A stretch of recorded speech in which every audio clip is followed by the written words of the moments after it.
My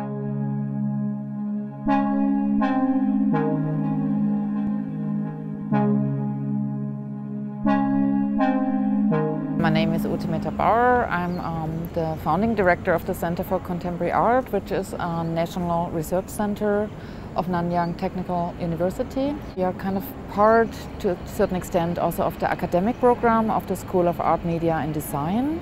But we are also, which is maybe fairly new, a center for showing international contemporary art. Also, we are here to bring in artists in residency. This cluster has been developed by the Economic Development Board, and it comes out of a much longer history of the Renaissance report that addressed the need also for more contemporary art and visual culture in Singapore. So there's a long history to the development of the Gilman Barracks, the development of the Center for Contemporary Art. Gilman Barracks still has to be introduced as a site to go. So we have to develop our audience.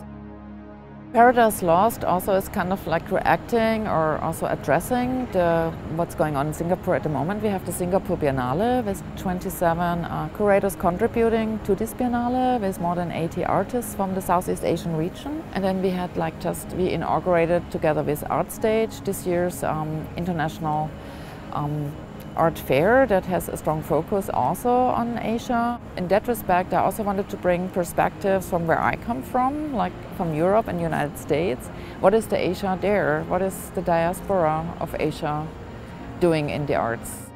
Yellow Patches by Zarina Bhimji is her latest film that she shot in 2012.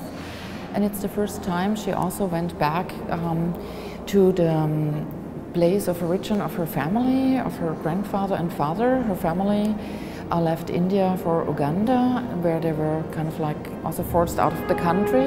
Now we have very loud sound, so you hear already her work is really based on image and sound equally. Sound plays an equal role. Fiona Tan is interesting. It's her contribution to the Venice Biennale 2009. So while Zarina Bhimji is more autobiographical in her work, the work of Fiona Tan is going back to this notion of the Silk Road, of Marco Polo, the travel of goods, and how does the Silk Road look today? She shot with props, she went with a film team, brought a lot of what is considered to look Asian. The opposite of this 2-channel video, she is introducing basically a travel through the Silk Road today. And it's narrated by this found kind of travelogue, supposedly, of Marco Polo. And we also, as you see, the exhibition design is quite open. We almost created kind of 3 houses, it's like 3 stories in the space to also give 3 tonalities. You see like different colors attached to each space, because they have also these different tonalities in the way they are filmed. So Trin Minha for the first time also made installation. So she edited 2 monitors where she has subtitles. One subtitle line is in Mandarin English and the other one is English Portuguese. So she also talks already about the role of language and languages.